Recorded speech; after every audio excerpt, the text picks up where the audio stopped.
Bonjour chers amis et camarades, une nouvelle fois je m'adresse principalement aux militants communistes et je voudrais leur parler de deux choses principalement aujourd'hui. La première des choses, c'est que je voudrais leur dire qu'il y a une véritable dynamique actuellement autour du PRCF et des JRCF et que je les encourage vivement d'abord à être attentifs à cette dynamique, à la voir, et éventuellement aussi bien sûr à la renforcer en nous rejoignant. Les adhésions de jeunes affluent vers le PRCF et vers les JRCF. Nous voyons qu'autour de notre revue Étincelle, qui a fait de gros efforts de travail théorique, philosophique, historique, économique ces derniers temps, eh bien, il y a aussi véritablement un nouvel essor que je salue, ainsi que bien entendu les camarades qui l'ont rendu possible. Je constate aussi que nous avons de plus en plus de contacts extrêmement intéressants avec des militants syndicaux de classe, de tous horizons et de toutes professions. Donc tout cela est très encourageant et c'est l'aspect principal. Nous l'avons vu d'ailleurs lors du 1er mai, lorsque effectivement donc, nous avons diffusé des milliers de tracts dans toute la France, de Nice à Lyon, de Marseille à Paris, à Rennes, etc. Bref, pour effectivement donc faire la lumière sur ce que nous appelons l'alternative rouge et tricolore autour de la dynamique campagne que mène sur ce sujet mon jeune co-secrétaire national, Fadi Kassem. La deuxième chose que je voudrais faire ici par cette vidéo, c'est répondre aux attaques, voire aux imprécations dont le PRCF a été l'objet, notamment dans un article récent, où il se fait vraiment agonir de tous les noms, et en particulier donc où on avance l'idée que ce qui nous motiverait avant tout, dans notre critique des positions de plus en plus bizarroïdes, pour être gentil, de Fabien Roussel, ce serait soi-disant la haine du PCF. Étrange la haine du PCF pour des gens comme Léon Landini, qui ont fait ce qu'ils ont fait pendant la résistance, Pierre Pranchère, moi-même à un petit niveau qui ai donné 32 ans de ma vie en militant vraiment très fort pour le PCF et au PCF, alors que j'étais déjà en désaccord sur beaucoup de choses, mais en mettant un mouchoir dessus et en continuant de militer, je trouve que c'est un peu dur, pour ne pas dire un peu déloyal, d'employer des termes comme ça, comme haine, et donc de situer les choses dans l'affect au lieu de se mettre réellement dans la discussion et dans l'argumentation comme il se doit entre des camarades qui doivent se respecter personnellement. Je voudrais dire en plus que bien sûr cette accusation de haine est absurde. Là par exemple nos militants du PRCF 94 Val-de-Marne sont en train effectivement d'affirmer à nouveau leur position en faveur du maintien de la majorité PCF au Conseil général du Val-de-Marne, au Conseil départemental du Val-de-Marne. Que je sache, lors des récentes élections municipales, et c'était pareil déjà pour les municipales précédentes, nous avons fait campagne pour les maires communistes PCF. Il faut dire les deux, parce que si on dit que PCF, ça ne veut pas forcément dire communiste. De plusieurs endroits que je ne nommerai pas, mais eux, ils le savent très bien, ils se reconnaîtront. Nous savons très bien que partout, on accepte de discuter avec nous d'une manière civilisée au lieu de nous pourfendre, de nous vilipender, de tenter de nous isoler, en vain d'ailleurs. Eh bien, nous tendons la main et nous prenons les mains qu'on nous tend. Nous avons plusieurs fois tenté de discuter avec Fabien Roussel, il ne répond même pas aux lettres. C'est quand même pas de notre faute si ce dialogue ne peut même pas commencer. Je voudrais dire aussi que l'accusation qui a été faite contre nous de ne pas s'intéresser par exemple à Cuba, de ne pas défendre Cuba, est tout bonnement grotesque. Là, elle est tout bonnement grotesque. Dans la toute dernière période, il suffit d'aller sur Internet, on nous verra dans le carré de tête, dans le carré de, entre guillemets, ce qu'on appelle le carré cubain, dans la manif du 1er mai, on voit les drapeaux du PRCF, on était là, comme toujours, au premier rang quand il s'agit de défendre Cuba socialiste. C'est nous qui avons proposé récemment une petite manifestation au pied de la statue de Marty à Paris, et y était présent l'ambassadeur cubain, ça date du 17 avril, vous voyez, ça date pas de bien loin.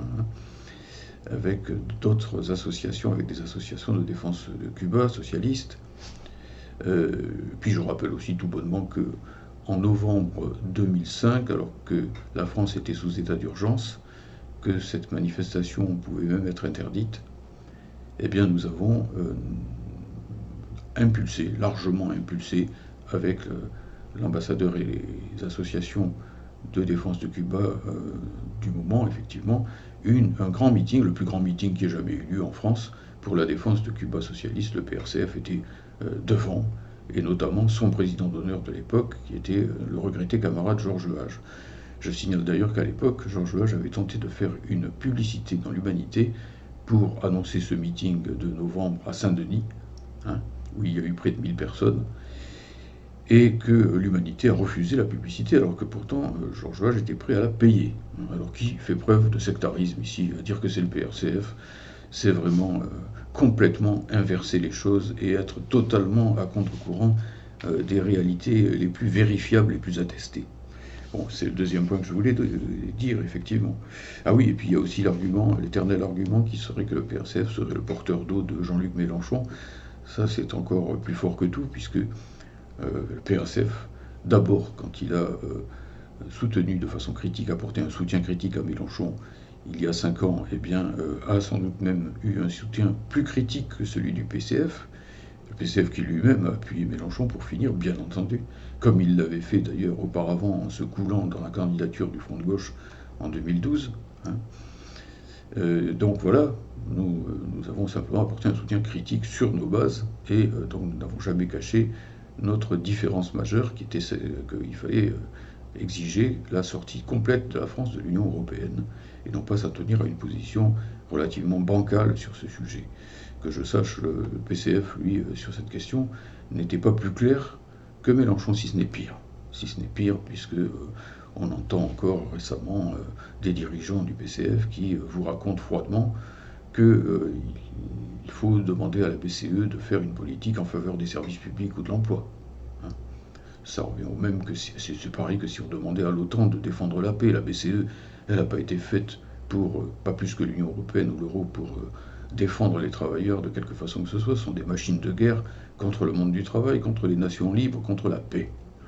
Et il faut les combattre comme tels, comme le faisait Jacques Duclos, comme le faisait Maurice Thorez, comme le faisait encore Georges Marchais à l'époque du référendum sur Maastricht, ou comme le faisait la CGT de Segui et de Krasuki à la même période. Voilà, c'est ça la politique communiste. Et donc nous ne dévions pas de tout cela. Nous ne sommes pas ni des adversaires acharnés, ni des suppôts inconditionnels de Mélenchon.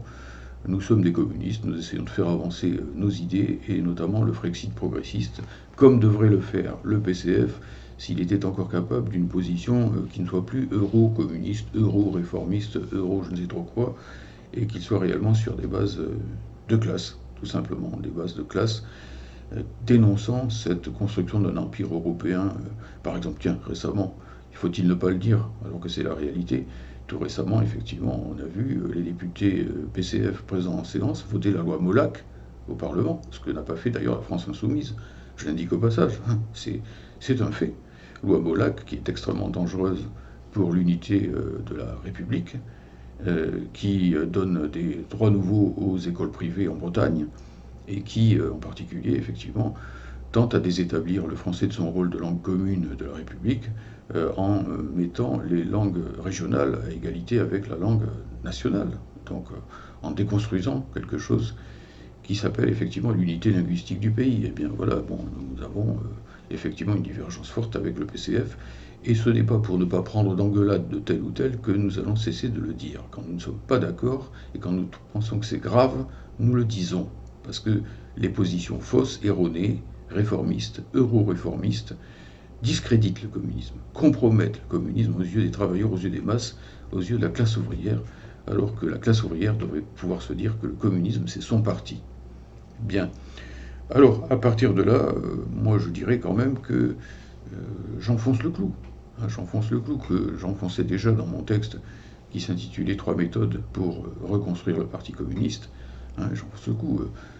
S'il y a des camarades qui veulent rester au PCF, mais donc c'est à eux d'en juger, nous ne les jugeons pas, nous leur tendons la main, etc. Mais nous disons que, premièrement, c'est leur devoir de dénoncer les manquements, les déviations, voire les trahisons, quand il y en a, et non pas de dire je suis au PCF donc je me tais. Lorsque Rosa Luxembourg est restée membre du Parti social-démocrate allemand en 1914, ainsi que Karl Liebknecht, eh bien, elle n'a pas mis un mouchoir sur ces divergences. Elle a été bien plus virulente que nous. Elle a dit au sujet du SPD, tout en étant toujours membre de ce SPD, qu'il n'était plus qu'un cadavre puant, c'est son expression, en raison de sa collaboration avec Guillaume, l'empereur Guillaume, dans le cadre de l'Union sacrée de 14-18. Donc elle a bel et bien tenu les deux bouts de la chaîne, elle est restée membre de ce parti quelque temps, puis trop longtemps d'ailleurs du point de vue de Lénine, qui lui reprochait d'être resté trop longtemps à l'intérieur du SPD. Et donc, n'empêche, elle a fait son devoir. Elle a aussi dénoncé ce qui n'allait pas, publiquement, devant la classe ouvrière. Karl Liebknecht, pareil, publiquement. Voilà, donc, pour nous en tout cas, ce n'est pas comme ça qu'il faut s'y prendre, ce n'est pas rester à l'intérieur et se cacher, et pire encore, engueuler ceux qui osent dire quelque chose. Parce qu'à ce moment-là, on devient de pur et simple accompagnateur de cette mutation qui continue sous d'autres façons. Qu'est-ce que vous voulez que je vous dise? Je ne vais pas applaudir à Fabien Roussel quand il dit PCF is back et qu'il enterre la langue française en pleine offensive européenne et hexagonale du globish. Je ne vais pas applaudir Fabien Roussel quand il dit que c'est lui qui le dit quand même. Regardez, c'est sur Internet, tout ça, vous le retrouverez facilement. Quand il dit qu'il se demande si Joe Biden n'a pas pris sa carte du PCF.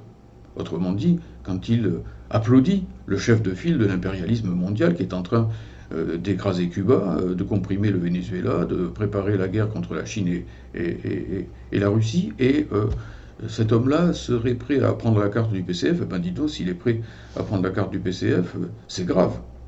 C'est grave pour le PCF. Hein.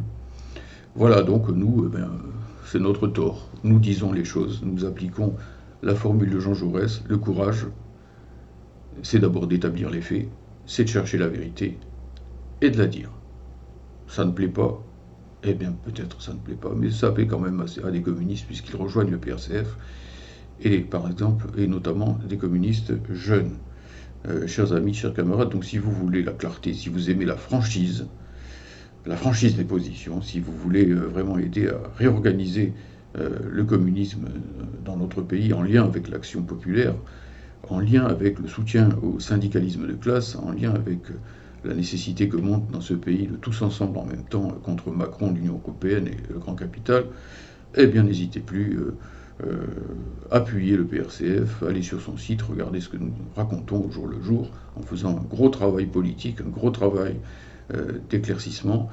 Lisez notre journal Initiative communiste et pourquoi pas, effectivement, eh bien, faites le pas.